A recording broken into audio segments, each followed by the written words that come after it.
వయనాడులో ఎటు చూసినా హృదయ విదారక దృశ్యాలే కనిపిస్తున్నాయి. ఘటనలో మృతుల సంఖ్య పెరుగుతూనే ఉంది. వయనాడు విపత్తు ఘటనలో మృతుల సంఖ్య 316కు చేరింది. మృతుల్లో 27 మంది పిల్లలు, 76 మంది మహిళలున్నట్టుగా అధికారులు గుర్తించారు. మృతుల సంఖ్య మరింత పెరిగే అవకాశం ఉందని అటు అధికారులు అంచనా వేస్తున్నారు. 220 మంది బాధితుల ఆచూకీ కోసం తీవ్రంగా శ్రమిస్తోంది రెస్క్యూ టీం. ఆర్మీ సిబ్బంది నలుగురిని సురక్షితంగా కాపాడింది.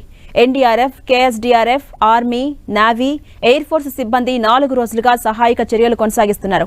వయనాడు జిల్లాలో మెప్పాడి, ముండకై, చురల్మల, అత్తమల, నూల్పుజ ప్రాంతాల్లో సహాయక కార్యక్రమాలను వేగవంతం చేశారు. అటు కేరళలోని వయనాడు విపత్తులో మృతుల సంఖ్య నిరంతరం పెరుగుతోంది.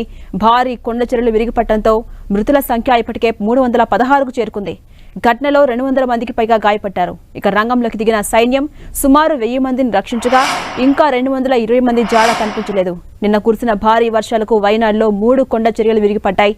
జిల్లాలోని ముండకై, చురల్మల, అత్తమాల, నూల్పుజ గ్రామాలు కొండ చర్యలు విరిగిపడటంతో ఎక్కువగా ప్రభావితమయ్యాయి.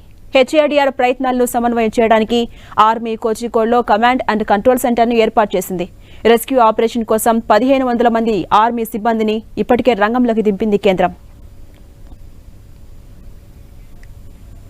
ఇదే అంశంపై మరింత సమాచారం మా ప్రతినిధి గోపి అందిస్తారు. గోపి, వయనాడులో జల విలయం సృష్టించిన భయానకమైన దృశ్యాలు ఇప్పటికే కనిపిస్తూనే ఉన్నాయి. ఇప్పటికే 316 మంది మరణించిన వారి సంఖ్య ఉంది. ఈ సంఖ్య మరింత పెరిగే అవకాశం ఉందని కూడా అటు అధికారులు అంచనా వేస్తున్నారు. ప్రస్తుతం పరిస్థితి అక్కడ ఎలా ఉంది? 4 రోజులుగా వయనాడులో ఈ కొండ చర్యలు విరిగిపడిన ప్రాంతాలు మెప్పాడి, ముండకై, అలాగే మరికొన్ని ప్రాంతాల్లో ఈ సహాయక కార్యక్రమాలు కొనసాగుతున్నాయి. 1500 మంది సహాయక సిబ్బంది రెస్క్యూ ఆపరేషన్ లో అలాగే సెర్చ్ ఆపరేషన్ లో పాల్గొంటున్నారు. అంతకంతకు మృతుల సంఖ్య పెరుగుతోంది. ఇప్పటి వరకు 318 మంది చనిపోయినట్లుగా తెలుస్తోంది. అలాగే కాసేపటి క్రితమే 4 ప్రాణాలతో రెస్క్యూ చేయడం జరిగింది ఆర్మీ టీమ్స్. ఇంకా 220 మంది ఆచూకీ గల్లంతైన పరిస్థితి ఉంది. సెలియార్ నదిలో ప్రస్తుతం ఎన్డీఆర్ఎఫ్ టీమ్స్ బోట్లలో ఈ రెస్క్యూ ఆపరేషన్ ని కొనసాగిస్తున్నారు. సెర్చ్ ఆపరేషన్ ని మృతదేహాలు అలాగే గల్లంతైన వారి ఆచూకీ కోసం నదీ పరివాహక ప్రాంతాల్లో, సెలియార్ నదీ పరివాహక ప్రాంతంలో ప్రస్తుతం ఎన్డీఆర్ఎఫ్ టీమ్స్ బోట్లలో సెర్చ్ ఆపరేషన్ ని నిర్వహిస్తున్న పరిస్థితి ఉంది. అలాగే కిలోమీటర్ల మేర 25 కిలోమీటర్ల అవతల కూడా మృతదేహాలు లభ్యమవుతున్న పరిస్థితి. మెప్పాడి అలాగే ముండకై, చిరల్మల ఈ ప్రాంతాల్లో ముఖ్యంగా ఈ వరదల్లో కొట్టుకుపోయిన వారి మృతదేహాలు వేరొక డిస్టిక్ లో వేరొక ప్రాంతాల్లో నదుల్లో ముఖ్యంగా కొట్టుకొస్తున్న పరిస్థితి ఉంది.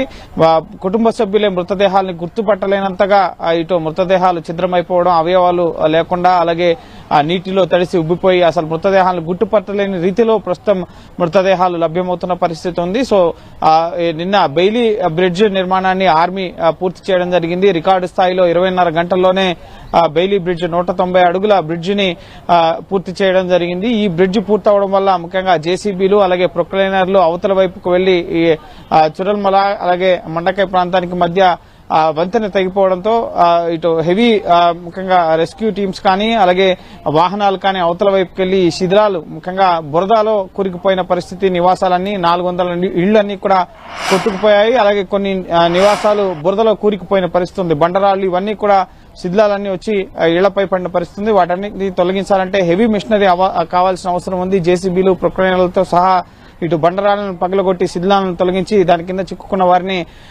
ఆర్మీ సిబ్బంది రక్షిస్తున్న పరిస్థితి ఉంది. అలాగే అత్యాధునిక పరికరాలతో కూడా, రాడార్ వ్యవస్థతో కూడా ఎక్కడెక్కడ ఈ ప్రజానికం చిక్కుకున్నారు అన్నది సాంకేతిక వ్యవస్థతో కూడా ప్రజల్ని ట్రేస్ అవుట్ చేసే ప్రయత్నం అయితే ఇటు ఆర్మీ రెస్క్యూ టీమ్స్ చేస్తున్న పరిస్థితి ఉంది. ఆర్మీ, ఎన్డీఆర్ఎఫ్ ఉన్నతాధికారులు ఎప్పటికప్పుడు చీఫ్ సెక్రటరీకి ముఖ్యంగా సీఎం కార్యాలయానికి రెస్క్యూ ఆపరేషన్ ఎంతవరకు జరిగింది అలాగే రెస్క్యూ వివరాలను ఎప్పటికప్పుడు అధికార యంత్రాంగానికి తెలియజేస్తున్నారు. మరోపక్క రిలీఫ్ అండ్ రిహాబిలిటేషన్ కు సంబంధించి ముఖ్యంగా సహాయక శిబిరాల్లో సుమారు 10,000 మంది ఇప్పుడు ఆశ్రయం పొందుతున్న పరిస్థితి. వాళ్ళకి ఆహారం, తాగునీరు, దుప్పట్లు అలాగే కావాల్సిన వస్తువుల్ని అనేక మంది డొనేట్ చేస్తున్న పరిస్థితి. సినీ ప్రముఖులు అనేక మంది అలాగే వ్యాపారవేత్తలు, వివిధ రాష్ట్రాలకు సంబంధించిన వారు కూడా కేరళకు మద్దతుగా కేరళ సీఎం రిలీఫ్ ఫండ్ కి కోట్ల రూపాయల డబ్బుని విరాళాలుగా ఇస్తున్న పరిస్థితి ఉంది. సో ఈ సహాయక చర్యలు ఈ రోజు మరింత ముమ్మరం కాబోతున్నాయి. బెయిలీ బ్రిడ్జ్ నిర్మాణం పూర్తి కావడంతో ఆ బ్రిడ్జ్ మీదుగా జేసీబీలు అలాగే ప్రొక్లైనర్లు ఇవన్నీ కూడా 6 జోన్లుగా ప్రధానంగా ప్రస్తుతం ఈ రెస్క్యూ ఆపరేషన్ జరుగుతున్న ప్రాంతాన్ని డివైడ్ చేయడం జరిగింది.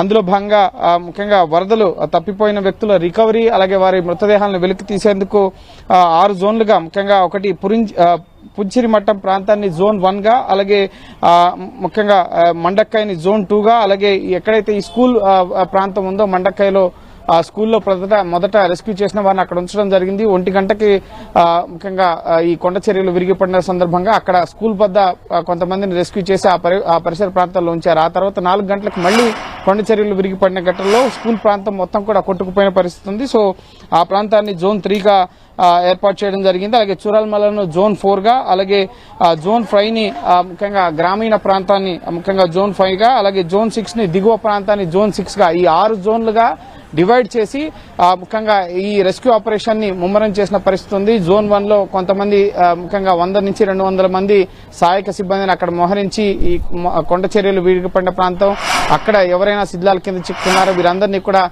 సురక్షితంగా వెలికి తీసి గాలింపు చర్యల్లో భాగంగా అక్కడ జోన్ 1 నుంచి జోన్ 6 వరకు కూడా బృందాలుగా ఎన్డీఆర్ఎఫ్ టీమ్స్ అలాగే ఆర్మీ బృందాలుగా అక్కడ సెర్చ్ ఆపరేషన్ ని అలాగే రెస్క్యూ ఆపరేషన్ ని కొనసాగిస్తున్న పరిస్థితి ఉంది. సో హృదయ విదారక దృశ్యాలు అయితే అక్కడ కనిపిస్తున్నాయి. కుటుంబ సభ్యులు మృతదేహాలను గుర్తుపట్టలేని పరిస్థితి, తమ వారి ఆచూకీ కోసం ముఖ్యంగా కన్నీటితో ఎదురు చూస్తున్న పరిస్థితి ఉంది. ఇంకా 200 మందికి పైగా ఆచూకీ తెలియరాలేదు. ఇంకా మొబైల్ కమ్యూనికేషన్ సిస్టమ్ కానీ ఎలక్ట్రిసిటీ సిస్టమ్ కానీ ఇవేవి కూడా ఇంకా పూర్తి స్థాయిలో అక్కడ ఏర్పాటు కాని పరిస్థితి ఉంది. సో వర్షం కూడా పడుతుంది కాబట్టి సో కొంత ఆటంకం అయితే ఏర్పడుతున్న పరిస్థితి సహాయక చర్యలకి. అందుకే ఆలస్యంగా ఇంకా ఈ ఆపరేషన్స్ అనేవి వయనాడులో కొనసాగుతున్నాయి. 4 రోజులు అవుతున్నా ఇంకా ఆపరేషన్ పూర్తి కాలేదంటే ఈ ప్రకృతి మిగిల్చిన విధ్వంసం ఏ విధంగా ఉందో మనకు ఖచ్చితంగా అర్థమవుతుంది. సో ప్రస్తుతం ఇంకా సహాయక కార్యక్రమాలు అయితే కొనసాగుతున్నాయి. ఈ రోజు మరిన్ని మృతదేహాలను వెలికి తీసే అవకాశం కనిపిస్తుంది. శిథిలాల నుంచి ముఖ్యంగా మట్టి అలాగే మడ్డి, ఈ రాళ్లు, చెట్ల కొమ్మలు వీటన్నిటిని తొలగించేందుకు యంత్రాలతో ప్రొక్లైనర్లు అలాగే జేసీబీలతో ఈ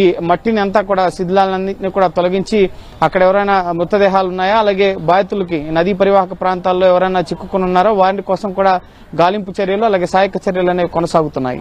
అలాగే గోపి, ఈ వైనాడు ఘటనకు సంబంధించి అటు ఇస్రో కూడా ఇప్పటికే 3D ప్రింట్ కొన్ని ఫొటోస్ ని రిలీజ్ చేసింది. ఈ ఫొటోస్ లో కొన్ని డీటెయిల్స్ కూడా చెప్పింది. అంటే గతంలో చేసినటువంటి అంచనాల నేపథ్యంలో 1 year ముందే ఇటువంటి ఘటన జరుగుతుందని అంచనా వేస్తున్నామని చెప్పింది. దీనిపై గవర్నమెంట్ స్పందించే అవకాశం ఉందా, సమీక్ష చేసే అవకాశం ఉందా? కేంద్ర హోంశాఖ మంత్రి అమిత్ షా ఇప్పటికే ఈ ఘటనకు సంబంధించి ముందస్తు అలర్ట్స్ ఇచ్చాం మేము అని చెప్పి పార్లమెంటు వేదికగానే చెప్పడం జరిగింది. కానీ కేరళ ప్రభుత్వం సరైన చర్యలు తీసుకోకపోవడం వల్ల ఇంత మేర ప్రాణ నష్టం జరిగిందంటున్నారు. అయితే ఆరెంజ్ అలర్ట్ ని ఐఎండీ ఇష్యూ చేయడం జరిగింది. రెడ్ అలర్ట్ కానీ అలాగే రికార్డు స్థాయి వర్షపాతం ఆ కొండ ప్రాంతాల్లో నమోదు కావడం జరిగింది. 50 సెంటీమీటర్లకు పైగా వర్షపాతం 48 గంటల్లో ఈ మండక్కై, మెప్పాడి ఈ కొండ పరిసర ప్రాంతాల్లో నమోదు కావడం జరిగింది. ఆ భారీ వర్షానికి ముఖ్యంగా అక్కడున్న వాటర్ బాడీస్ మొత్తం కూడా నిండి అక్కడున్న నేలంతా కూడా చిత్తడిగా మారిపోయి ఆ మడ్డి అంతా కూడా కొండ ప్రాంతం మొత్తం కూడా జారుడుగా వచ్చి ఈ విలేజెస్ నే ముఖ్యంగా బురదలతో నెట్టుకుపోయిన పరిస్థితి ఉంది. అందులో భాగంగానే బండరాళ్లు ఇవన్నీ కూడా గ్రామాల వైపుకి వచ్చి ఆ ఇళ్లన్నీ కూడా సుమారు 400 కుటుంబాలపైన ఈ వరద ఎఫెక్ట్ అనేది ఉంది. సో ఖచ్చితంగా ముందస్తు అంచనాలను అయితే ముఖ్యంగా శాటిలైట్ తో ఇప్పుడు మ్యాపింగ్ చేసి వాటన్ని కూడా చెప్తున్నారు. కానీ ఎప్పుడు వర్షం పడుతుంది, ముఖ్యంగా అలర్ట్స్ ఇవ్వడానికి సంబంధించి కూడా 2000 కోట్ల రూపాయలని ఎప్పటికప్పుడు ముందస్తు అలర్ట్స్ కోసం ఖర్చు చేస్తున్నామని చెప్పి అమిత్ షా చెప్పడం జరిగింది. సో వాతావరణ శాఖ నెక్స్ట్ 2 hours లో సంభవించే రెయిన్ అలర్ట్స్ ని కానీ ప్రిడిక్షన్స్ ని కానీ చెప్పగలదు, అలాగే ప్రజలను అప్రమత్తం చేయగలదు. కానీ ఈ ముఖ్యంగా వయనాడులో సంభవించిన సంఘటన అనేది అర్ధరాత్రి పూట 1 గంటకు ఒకసారి అలాగే తర్వాత 4 గంటలకు ఒకసారి ఈ విధంగా గంటల వ్యవధిలో రాత్రిపూట అందరూ ప్రజలంతా ముఖ్యంగా నిద్రిస్తున్న సమయంలో అలాగే పూర్తి స్థాయిలో అక్కడ అలర్ట్స్ ప్రజలు రిసీవ్ చేసుకుని అప్రమత్తమయ్యే సమయం కూడా లేకపోయిన పరిస్థితి ఉంది ఈ ఘటన సంభవించినప్పుడు. సో ప్రస్తుతం ప్రభుత్వం అయితే ప్రాథమికంగా సహాయక చర్యలపైన వీటిపైన దృష్టి సారించడం జరిగింది. తదుపరి ఇటువంటి ఘటనలు జరగకుండా ఇంకా ఏవేవి ముఖ్యంగా ప్రమాదకర స్థలాలు ఉన్నాయి అక్కడ వారిని సురక్షిత ప్రాంతాలకు తరలించడం, అలాగే వారికి వేరే ప్రాంతాల్లో ముఖ్యంగా భూమిని కేటాయించడం, స్థలాన్ని కేటాయించడం, నివాసాలను ఏర్పాటు చేయడం ఇదంతా కూడా పెద్ద ప్రాసెస్ గా ఉంటుంది. కాబట్టి సో ప్రస్తుతం అయితే వైనాడ్ ఈ ముప్పాడి ముండక్కై అలాగే చెరువుమల ఈ ప్రాంతాల్లో సహాయక కార్యక్రమాలపైన రాష్ట్ర ప్రభుత్వం దృష్టి సారించడం జరిగింది. ఇంకా రాష్ట్ర ప్రభుత్వం ఎటువంటి నష్టపరిహారం ఒకవేళ పరిహారం ప్రకటించినా తీసుకునేందుకు ఆ కుటుంబంలో ఎవరు కూడా మిగిలిన పరిస్థితి కూడా చాలా కుటుంబాల్లో నెలకొన్న పరిస్థితి ఉంది. సో ప్రస్తుతం అయితే సహాయక కార్యక్రమాలు ముమ్మరంగా రాష్ట్ర ప్రభుత్వం నిర్వహిస్తోంది. మృతుల సంఖ్య మరింత పెరిగే అవకాశం కనిపిస్తుంది. తదుపరి ముఖ్యంగా